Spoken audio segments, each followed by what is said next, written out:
Hello, we're back with our next lesson for our life skills program. It is communication skills. No matter what job you have or anything you are or do in life, you need communication skills. There's going to be things you're going to have to talk to people about. Some people, like I'll use my wife for example. She does talk to people, but she's a kind of a more shy person. If she doesn't have to, she's not going to get up in front of people and talk. She's kind of quiet, more reserved, doesn't like to get on the phone and talk to people. I usually take care of a lot of things like that because she just doesn't enjoy that. But you're going to have to. There's times she is a boss at her work, so she is forced to do some communicating with other people. So everybody needs, it's an important skill to have. It says, why are communication skills important? Since we spend most of our lives with other people, it's important to learn how to get along with others. Learning to communicate effectively can help. Communication is a process by which a person sends a message to another person for the purpose of transmitting information or getting a response. Good communication skills can help us develop satisfying and healthy relationships. Poor communication skills, however, can get in the way of forming and maintaining satisfying relationships and can lead to misunderstandings and bad feelings. Types of communication. There are two types of or channels of communication, verbal and nonverbal. Verbal communication refers to the specific words that we use as well as the tone and loudness of our voice. Nonverbal communication refers to body language, facial expressions, and gestures. Communication occurs with verbal and nonverbal or both types of communication. Not sending clear messages, using verbal and nonverbal channels of communication, or sending verbal and nonverbal messages that don't match can create confusion or result in a misunderstanding.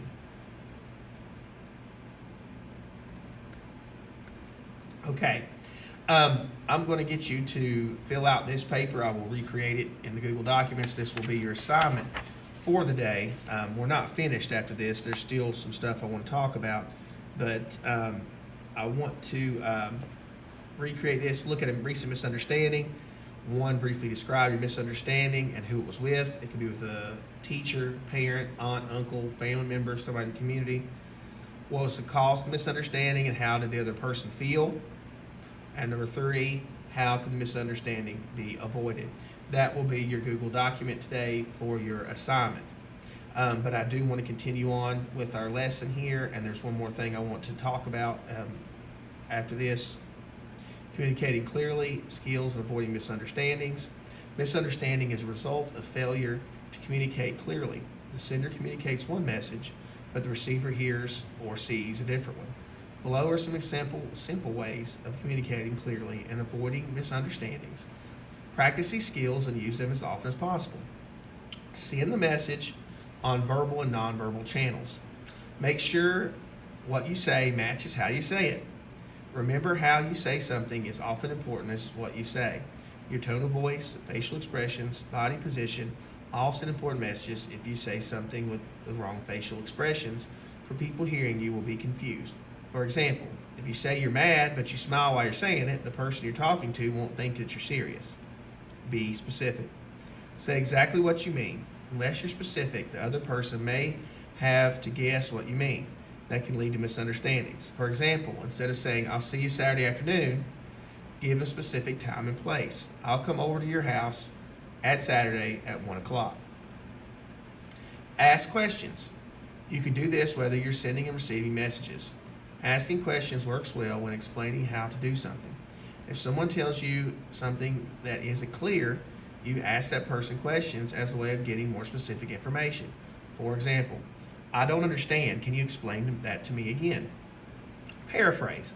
Paraphrasing is repeating that someone else said by using your own words. If you tell somebody something and you want to make sure they understand, ask them to paraphrase it. If somebody tells you something and you want to make sure that they have heard and understood it correctly, then you can repeat it back to them. For example, you can say, okay, let me make sure I understand what you mean, and then say what the person told you. I won't recreate this document here for you, but I do want to go over it here on our video. it says first situation: Andrew arranged to meet a friend at the movies on Friday night at 7 o'clock. That Friday night, Andrew waited and waited for his friend to show up.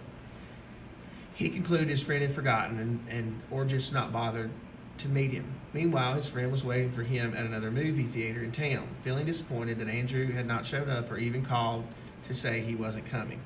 So send the same nonverbal messages, repeat the message back, be specific, and ask questions. So those are things, normally, you would probably have a phone and you could text somebody and say, hey, what's going on, where you at? But sometimes those things don't often work, or you don't have it. So a friend in the movies, it says, let's go at Friday at 7. Well, you didn't really be specific, okay? Situation 2, Melissa spent the evening babysitting for her new neighbor's 3 children and not gone well. The children did not listen to her, and even when they locked her out of her house for 15 minutes in the cold, she was feeling very angry. When her neighbors returned, she told them about their children's behavior while smiling and laughing about their antics. The children were promised a trip to the toy store following day for being so good. She didn't send the same message as her nonverbal. She was smiling and laughing, probably out of nervousness, but she was really upset, but it didn't look like she was upset because she was laughing. She could have repeated back and said, hey, I just want to let you know they were really awful. She wasn't very specific because she was laughing about it, and maybe the parents could have asked questions of what was going on. Situation 3, it's important. The field hockey game for Carol's team. They're not having a good season. Their coach had worked hard to come up with an effective game plan that would give them a chance to win. Right before the game, everyone met to receive specific instructions for their playing position. Carol really didn't understand her instructions very well. During the game, she got totally messed up and her team lost. She should have, the coach tried to be more specific maybe, but she should have asked questions and repeated the message back. Say, exactly what do you want from me? I've coached a long time, and that's why there's people, sometimes what I'm thinking is maybe not what they're thinking. You need to be specific and say, hey, I'm not exactly sure what I'm supposed to do. And then you go out there and you mess up or look bad, and you might lose your playing time because you're not doing what the coach told you to. You might think you're just not doing it because you don't want to. But you need to be more specific and ask exactly what they want, ask questions, and repeat, okay? I'll scroll back up here real quick to our worksheet, and I read that off to you. I want you to fill out this one. It'll be with the Google document about a misunderstanding that you had. It doesn't have to be this week or sometime you had a misunderstanding with anybody. It could have been a brother or sister, anything like that. I hope all is well. If you need anything, get a hold of me in Google Classroom or here at the middle school, and we'll talk to you soon.